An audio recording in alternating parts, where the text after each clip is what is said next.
everyone, Saul Marquez here with the Outcomes Rocket with Jenna Parker, Chief of Staff at Healthie, and we're here at JPM Health in San Francisco. Jenna, thanks for joining. Thanks for having me on this lovely January evening in San Francisco.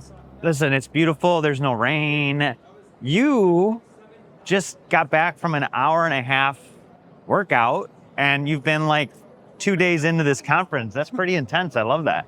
I mean, I'm a better version of myself when I work out. I feel like that's the time when I do all my best thinking, and I often end up writing long memos to the CEO after I go for runs about all the things we should be doing and all of my grandiose ideas. So sometimes I think it's, everyone finds it in their own way, but that's my Zen spot. I love it. I love it. That's inspiring. I have a hard time whenever I'm at conferences to work out.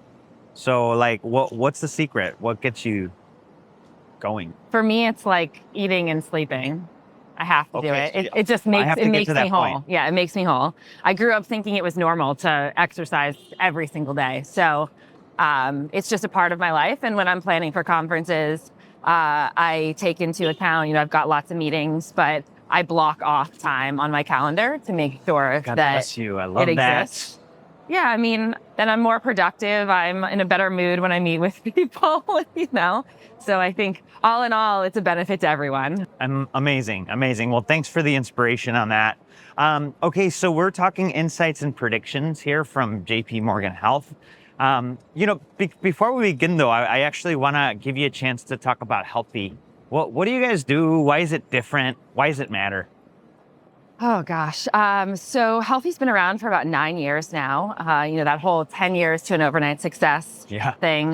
We are an EHR, patient engagement and scheduling platform that is built on the idea that care should involve a continuous ongoing journey between the patient and the provider. So we started building under this idea of virtual first care before virtual first care was actually a thing.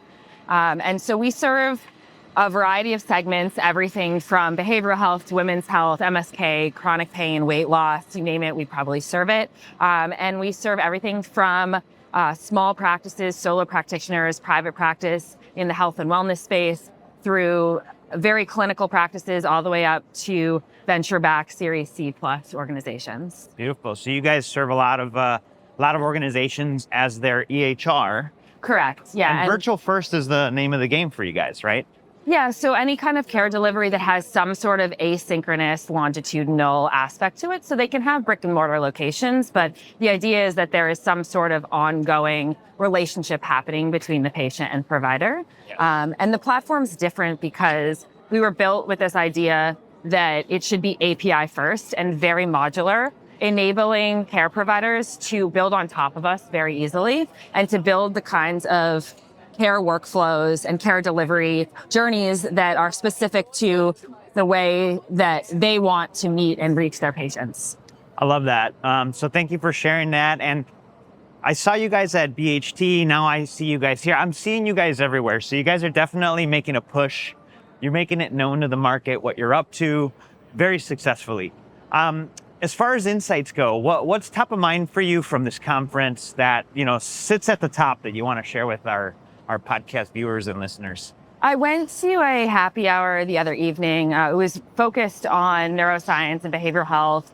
And the one insight that I think I took away from that is I think there's a lot of unknowns with the new leadership coming into office in this country. And so a lot of people are not really sure what's going to happen. Yeah. And I think the message and the call to action that they were trying to drive home is there's been a lot of funding into telehealth, into behavioral health over the last 4 or 5 years, especially since COVID.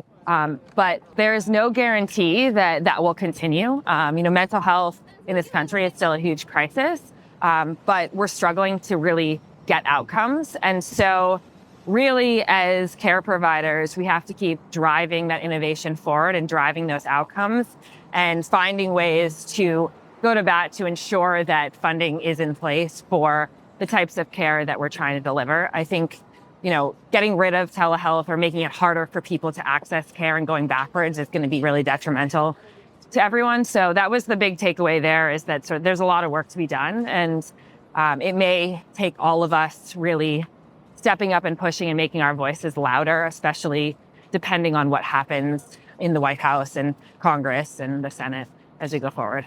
Can't depend on what happens there. We got to keep going. Yeah, absolutely. Love that. And so, yeah, that's been on a lot of people's minds, uncertainty, whether it be regulations, approvals. But I love your perspective on that one. So, then I guess, what do you think is going to happen? Let's talk predictions.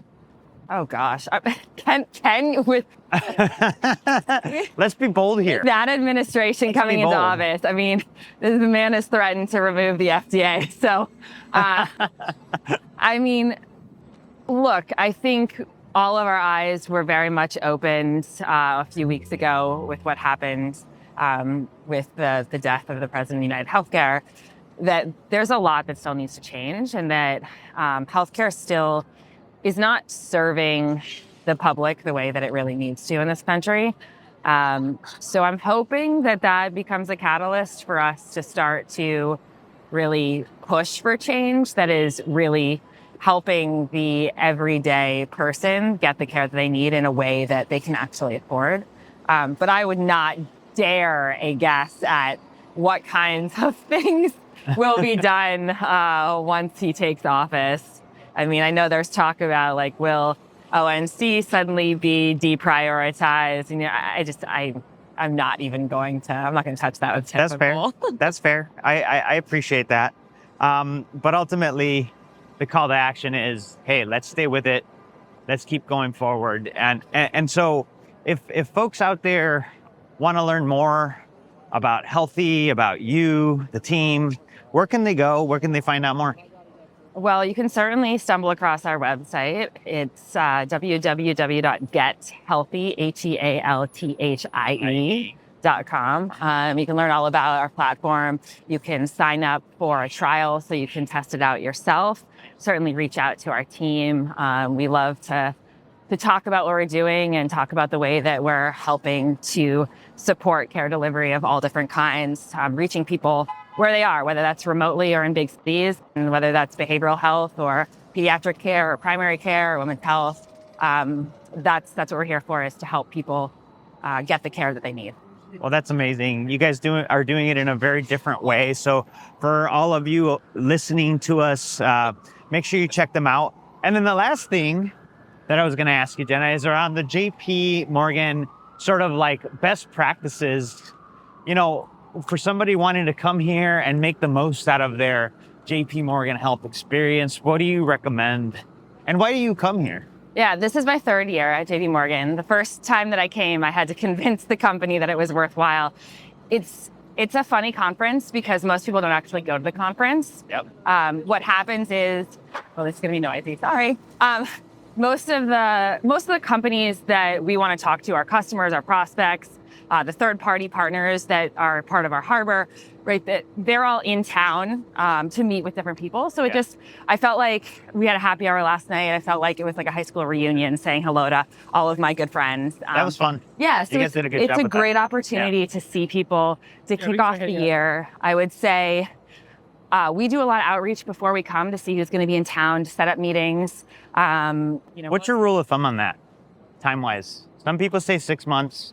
Some people say 3. Where are you at on that? To reach out to people? Yeah. Oh, no, we probably started reaching out about a month ago. Okay. And then, you hole up at a coffee shop. I've drank way too much coffee. I've probably kept Blue Bottle in business for the year. But I would say coming here, wear really comfortable shoes. There's a lot of walking that happens. Yes. But I think there's a lot of interesting people here to talk to from a lot of different sectors in healthcare. And you don't have to be going to the conference to get a lot out of being here. Amazing. Well, great tips there, Jenna. Thank you so much. Again, ladies and gentlemen, Jenna Parker, Chief of Staff at Healthie, with us today at JP Morgan, sharing insights and predictions for 2025. Make sure you check them out in the show notes. Easy ways to get in touch and for you to be healthier as well. Jenna, thanks for being with us. Thanks for having me.